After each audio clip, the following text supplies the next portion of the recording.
Who's wrong and who's wronger? In this corner, followed by millions, James the Exploding Unicorn Breakwell. And in that corner, ignored by millions, Steve Dash Rinko Lever.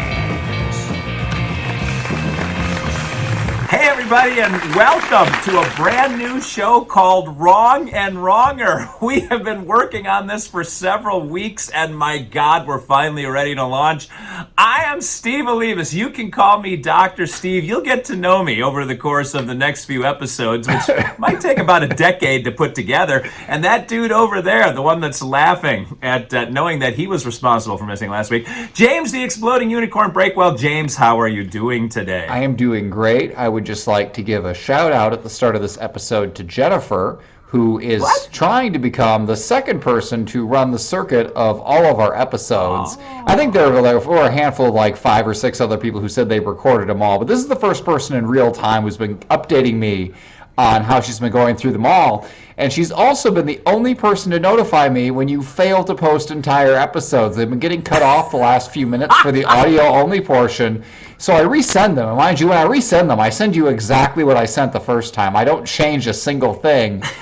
And I sent you the last batch like 3 weeks ago. So now, on air, while recording, Steve, I'd like to ask, did you ever post those full episodes that I sent you 3 weeks ago? Yeah, I'm sure I did. And see, it's terrible because it cuts off the last 2 or 3 minutes, and that's where all our good stuff is. Everybody knows that this worthless, terrible podcast only gets good in the last 2 or 3 minutes. You're depriving people of that. Luckily, Jennifer, who again is the only person who seems to notice that this happened, has the video to go back to, and the video is posted correctly because I handle that one. So you are welcome, Jennifer and Judy P, and maybe those 4 or 5 other people who have also listened to every episode. It is a small and elite group that literally nobody other than them wants to be a part of. Now, the last I heard, Jennifer was still 6 episodes away, so she is on the outside looking in as far as I am concerned. She said nobody till she finishes those 6 episodes. That's exactly right. She's certainly going to be gaining ground since we skipped 3 weeks in a row. 2 of those weeks, you just like didn't answer me, and then 1 week I was out of state, and I didn't even feel bad about it. I'm like, okay, you didn't respond to me 2 weeks in a row. I'm going to feel zero guilt about this. I'll tell you what, I did one worse than that even, James. I told you I would, and then just blew you off completely. Yeah, I don't even remember the circumstances. It happens so much now. Something like, yeah, I'll let you know when I'm free, and you just never replied again. It was just like, okay, I guess everything in Steve Olivas land is going to hell, but that's okay. Like today, we didn't even discuss what our topic was going to be. We took even less than our normal 10 seconds of preparation, and it doesn't even matter because I am so confident that your life was absolutely full of disasters. So why don't you update us on what's been going on in your life in the last 3 weeks? Dude, I'll tell you what, I've got a 7-foot snake living under my house. Still? Mrs. Steve informed me that the concrete guys are out there now, and Jake from Snake Farm's home is about to get entombed in concrete. And she said, did you pull it out of there and throw him in the wood pile where the mice are? And I thought, oh, hell, I should have probably done that before he gets entombed in concrete. So I'm not sure that we're going to see much of Jake from Snake Farm anymore. Well, couldn't Jake from Snake Farm just dig out another direction? Not the way we're doing it, because you just making a trap. Are you pouring concrete directly into his hole? Sort of. The main cabin is on a concrete slab, so that thing's solid as a rock. The little cabin started off as like a little horse barn, like a little pole barn, and just eventually grew into a cabin, and so it's not on a slab. So it's sort of subfloor on Mother Earth, which has been dug out by critters over the years. So the concrete guys are just pouring concrete everywhere there's a nook and a cranny to try to stabilize that cabin. And if Jake from Snake Farm is under there ain't no getting out. And everything will be kind of sealed up so that critters can't get down there anymore. That is the weirdest way to pour a foundation I've ever heard, which is why it makes complete sense for your snake ranch over there. So they're just going to kind of squirt concrete wherever it'll go in and hope for the best? Well, we're putting like a 2-foot sidewalk around the whole house just to give a buffer between Mother Earth and wood. And so in doing so, the concrete will seep under the house too, and then kind of fill in. So really, you bought paradise and put it in a parking lot. That's what I'm hearing. You bought this pristine slice of nature and you're just paving over the entire thing. We're trying to get a livable space on this place, and because we are not snakes, we can't just live in a woodpile with mice. We need a house. I mean, have you tried eating mice? I mean, that might solve all of your problems. You would have a source of food and no more mice. You know what's funny? Mice are a lot smaller than maybe I realized because I grew up with Tom and Jerry. I'm not sure if the average person understands how small mice really are, but we have traps all over because we're trying to get rid of the mice we do have, and they're just little buggers, and they're black and furry. Like they don't look like Jerry from Tom and Jerry. They're small and sinister and black. I thought you killed all the mice as like step one of your war on nature. Why are there still mice there? It was, yeah. No, I'm speaking retroactively that we killed all of the mice and still, but when I'm out mowing on the BAM, which stands for big ass mower, the mice are still, you can see them kind of scatter in front of the mower every once in a while, and they're little and they're black as night. It's the weirdest thing. So how much of your life is currently dedicated to mowing that property? God dang, man, that property, I tell you what, so having 2 full-time jobs, and we were just in Vermont over the weekend, except we took the dog, and Mrs. Steve is in a wheelchair, and so everything, I'm doing everything, and then the dog, I don't know what the dog ate, but the dog ended up vomiting and having diarrhea everywhere. Of course it did. And Mrs. Steve's in a wheelchair. She's like, well, I can't reach the floor. So guess who cleans all that up? She cleaned the dog up, though. But this happened the day we're leaving. And it's like, if this dog shits up the airplane, like I'm going to be on a list somewhere and never be able to fly ever again. So fortunately, the dog was able to hold it together, literally, and not do anything. Mrs. Steve didn't feed him or give him any water all day to make sure that nothing awful happened on the airplane. But it continued this morning, by the way, as I got an update on the dog having diarrhea all over the back of his legs. So I don't know what's going on with the dog. It's just another stressor in the middle of my life, and I'm running back and forth to Rattlesnake Ranch, which is an hour from my office, so every round trip is 2 hours and about $30 worth of diesel. And it's just been an absolute chaotic disaster so far. But we're getting concrete, and next week we're having a builder guy come, and he's going to camp at on site, finish up our bathroom in the main cabin, and finish out walling in the bedroom on the small cabin. And hopefully that will be the last step before we can begin moving in. So is that the handyman guy from the Rockstar? Yes. So has the Rockstar's crew been out there yet, or has that been delayed? Yes, they did, and there's something wrong with the pause way... and the sigh. That's how I know we're about to start a new and productive source of discussion. So please continue. Productive if you're a sadist. Yes, so crews out there, they were going to build our shower, basically, because Mrs. Steve had to rip the whole thing out, except the shower wasn't built properly the first time, which put a sort of a kink in the works here. And then finding guys, so Rockstar's guy gave me the number of people to call to come out there and do some more demo and do some more tiling. Anyway, those all fell through over time. And finally, Rockstar's guy texted me and said, you just want me to come out there and camp for a week and do the whole thing? Oh. And I said, yes, we'll make you a rich man. And so he's coming out next week and going to spend, like he's going to bring a tent and live out on the property while he works. And the concrete is getting poured this week, and it should be ready because he needs the concrete foundation to be there to build out the small cabin. And then we're going to turn on the water, and hopefully everything will be fine. couldn't he put a sleeping bag like inside the house? I know that the house has failed at every other thing, but it is a structure with 4 walls and a roof. Like, couldn't he just sleep inside there? The house is livable, and it's not bad. It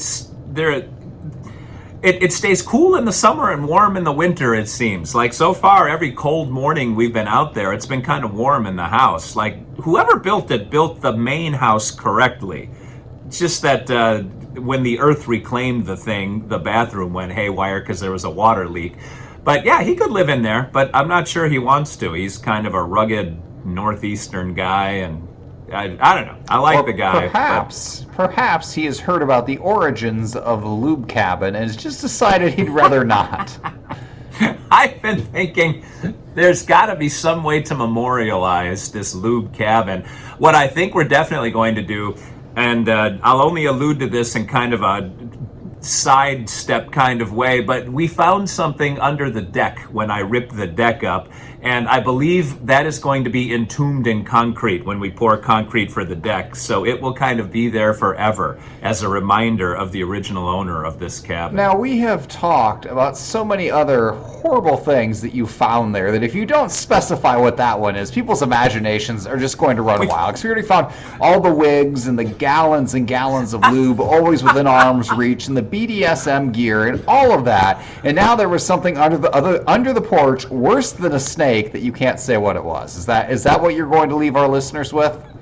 Now, I like that you're feigning ignorance, but I immediately texted you a picture of it because I thought you would be entertained by this, and you were. You didn't disappoint with your response. And I'm just curious why you think our listeners can't handle this one thing. I'm actually scrolling back through now to see if I can find the picture of it. I won't hold it up to the screen, but I'm just trying to remind myself of what it. Yeah, actually, you know what? I'm not that could be one of two things. My mind went to two places, and maybe I went to the wrong one. Maybe that's it. Wait, what was the wrong one in your mind? I don't know. I'm looking at it now, and No, it's... Okay, things. I thought, first I thought it was either some sort of crack pipe or bong. That was my first guess. But looking at it again, no, it is meant to be used in a different way. But you can see at a glance, it's dirty. It could be something like that. I can see how you would think that, and you're not alone. There were a couple people on Twitter, the innocent ones, which the fact that you didn't immediately identify it says a lot about your character, James. I thought it was a crack pipe. I don't know what that says about my character. Well, let me put this into a bigger context. Did I send you the picture of the thing meant for a horse? No, what was meant for a horse? Holy cow! I'm not even getting the worst of the dirty pictures. I'm getting the sanitized ones. What the heck? I thought I sent you that picture too. If I did send you the picture, it was before I knew what it was. But a farmer friend of mine confirmed what it was. It is I'm not sure how to put this in a delicate way. It was a semen extractor for a horse. Okay, so I have questions.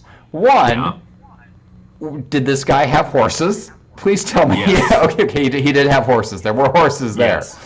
Okay, do you think it was actually used for the horses? I mean, was this like a horse breeding operation, or did this go with all the BDSM and the lube and all the other stuff? It's hard to say, but horses are impressive, if you know what I'm saying, James. So I don't think this particular rubber sleeve would have much utility for a human male. Well, maybe not for some of them, but... all right, James Breakwell. I just imagine the size of it. Probably something you got to stick your whole arm in there. Oh, yeah, horses. You are a unicorn. That is true. But yeah, the horses, they are large and intimidating. So but like the sleeve for it was left, or like the whole equipment, like the whole. Yeah, it's a sleeve with like you know how shoes have a pump in the tongue that snugs down the shoe around your foot? Mm-hmm. Oh. So this has a. The sound of disgust you made provided all the entertainment I needed because I know what I was about to say has landed. So your property though doesn't have barns or anything. So did the horses stay in the house, or where were these horses? Well, that's why when you asked, was this part of the BDSM lube ranch, I don't have an answer for you because the small cabin, I think, started as a pole barn for horses. And there's a few clues that say horses used to be here, and you can kind of tell where the original walls were. However, that cabin has been a cabin for a long time. Like, townsfolk have stories about that little cabin. So it's been years since that guy has had horses. And this thing was in the part of the cabin that was still active. So I don't know what was going on with it.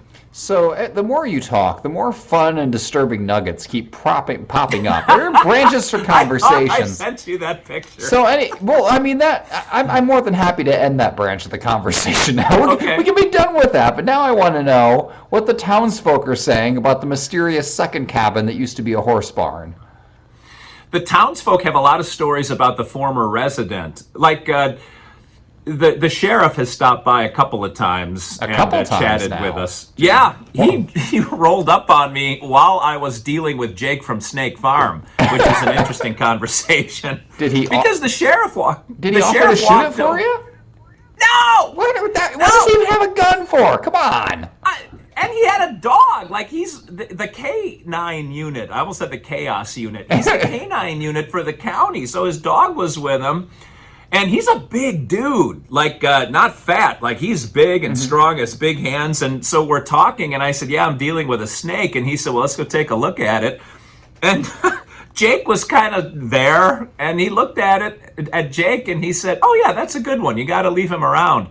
And I was like, yeah, but I'd like him to get away from the house. And the sheriff was like, well, you can just pick him up by the tail and take him over. He won't bite you. And then he walked away. I'm like, wait.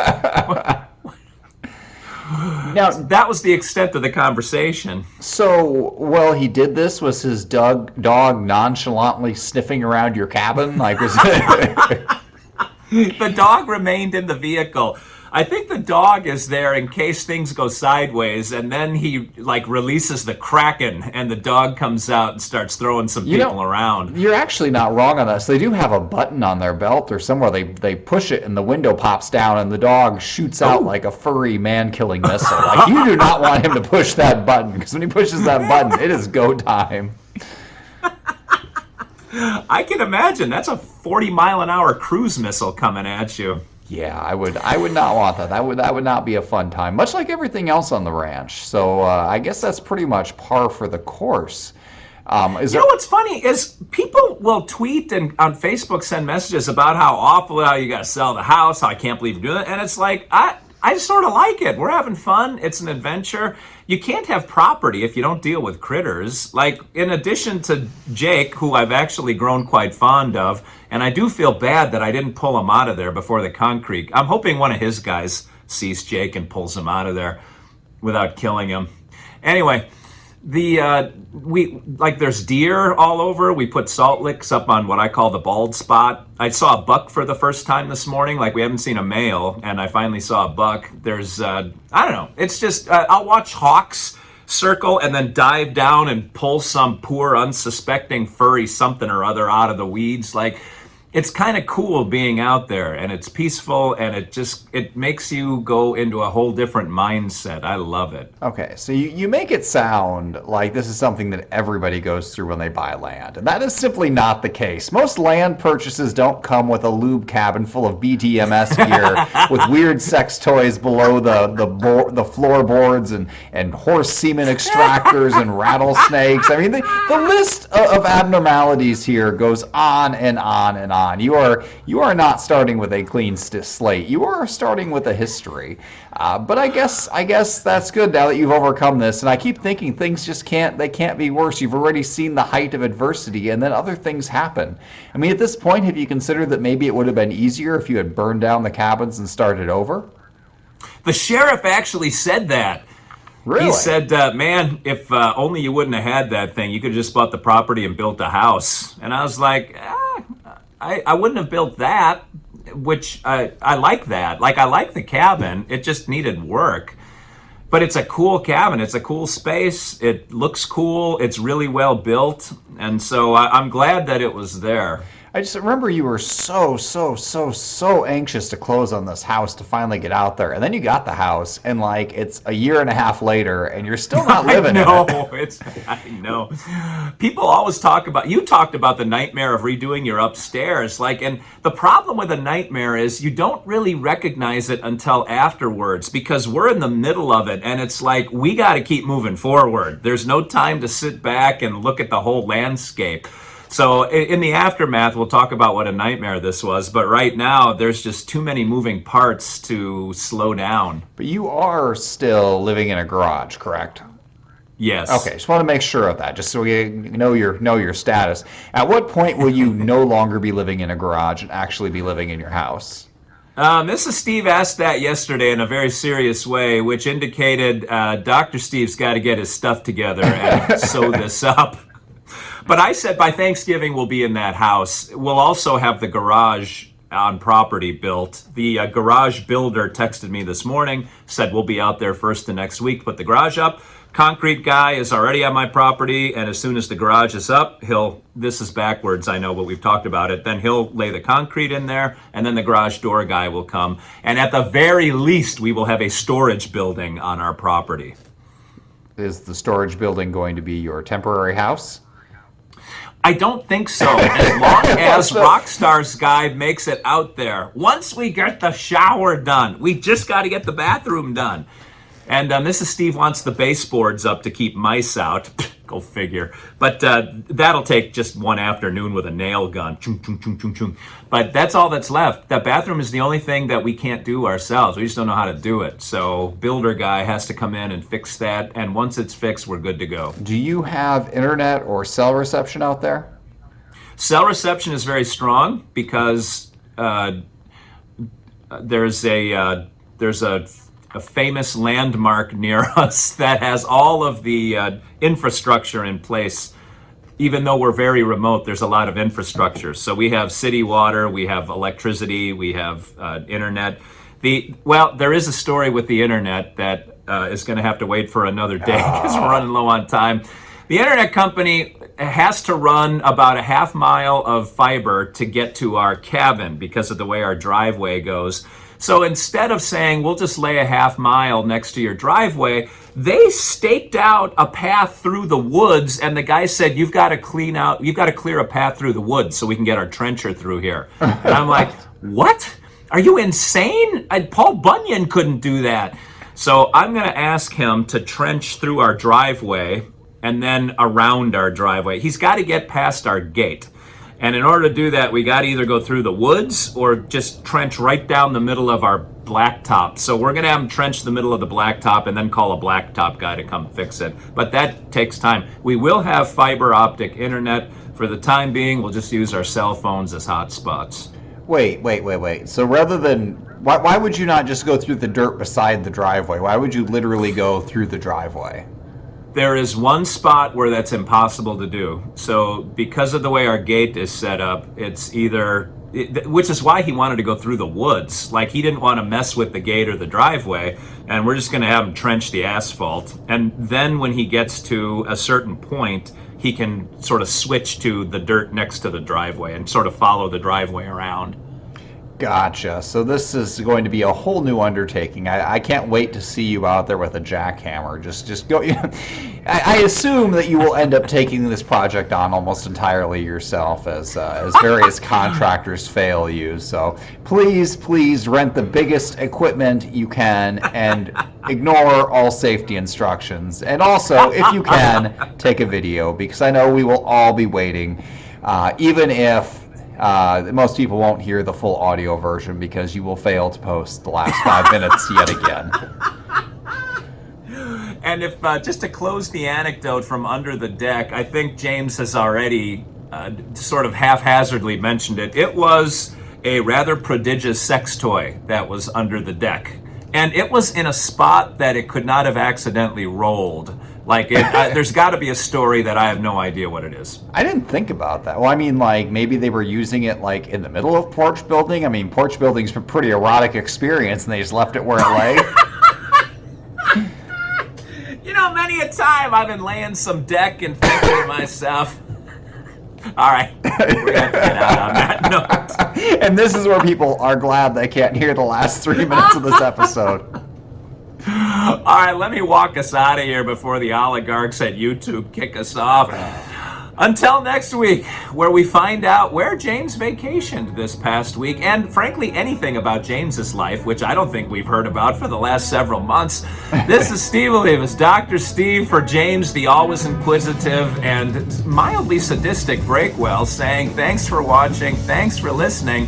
Thank you to Jennifer for almost watching every episode. And until we meet again, remember, 2 wrongs can make a right.